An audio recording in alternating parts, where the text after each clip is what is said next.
অনিয়ম দুর্নীতি ঠেকাতে ব্যাংকের পর্ষদে অর্ধেক স্বতন্ত্র পরিচালক রাখতে চায় কেন্দ্রীয় ব্যাংক। নিয়ন্ত্রক সংস্থাটি মনে করছে এতে ব্যাংকিং খাতে জালিয়াতি, ঋণের নামে অর্থ লোপাট কমবে।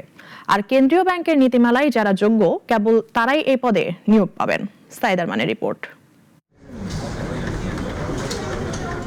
ব্যাংক খাতে পরিবারতন্ত্রের লাগাম টানতে চায় অন্তর্বর্তী সরকার। একই সঙ্গে একটানা কোনো ব্যক্তি যাতে ব্যাংক আঁকড়ে ধরে থাকতে না পারেন সেই সুযোগ বাতিল করা হচ্ছে। ব্যাংক কোম্পানি আইনে বেশ কিছু হালনাগাদ এনে সরকারের কাছে খসড়া জমা দিয়েছে বাংলাদেশ ব্যাংক। কেবল একক ব্যক্তির কর্তৃত্ববাদ কিংবা পরিবারতন্ত্রের অবসান চায় না নিয়ন্ত্রণ কর্তৃপক্ষ। সংস্থাটি ব্যাংকের পরিচালনা পর্ষদে বড় সংস্কার চায়। এজন্য ব্যাংক কোম্পানি আইনের খসড়ায় প্রস্তাব করা হয়েছে মোট পরিচালকের 50% আসবেন স্বতন্ত্র পরিচালক, যারা নিয়োগ পাবেন বাংলাদেশ ব্যাংকের নীতিমালা মেনে। যারা ইন্ডিপেন্ডেন্ট ডিরেক্টর, যাদের ব্যাংকিং আর্থিক খাতে যথেষ্ট অভিজ্ঞতা আছে, তারা যখন পর্ষদে আসবে তারা কিন্তু নির্মোহভাবে কাজ করবে। উদ্যোক্তা পরিচালক তারা যখন বোর্ড গঠিত হয় তারা কিন্তু অনেক ক্ষেত্রে নিরপেক্ষভাবে সিদ্ধান্ত গ্রহণ করতে পারে না।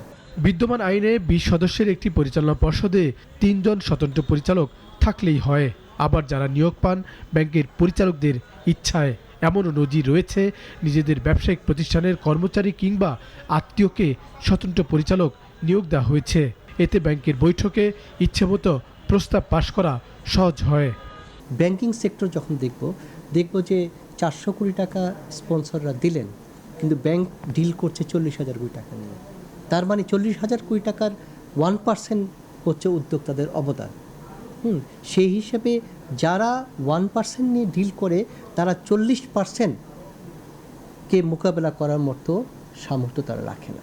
নতুন প্রস্তাবে বলা হয় পর্ষদ হবে সর্বোচ্চ 15 সদস্যের, আর এতে স্বতন্ত্র পরিচালক সংখ্যায় হবে 8 জন। ফলে ব্যাংকের শেয়ার হোল্ডার পরিচালকদের নিয়ন্ত্রণ কমবে। আর নিরপেক্ষ পরিচালকরা সঠিক দায়িত্ব পালন করলে ব্যাংকগুলোর জালিয়াতি অনেকটা কমে যাবে।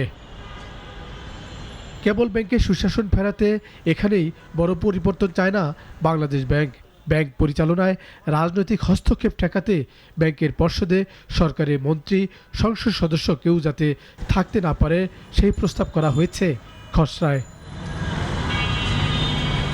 সাইদ আরমান, নাগরিক, ঢাকা।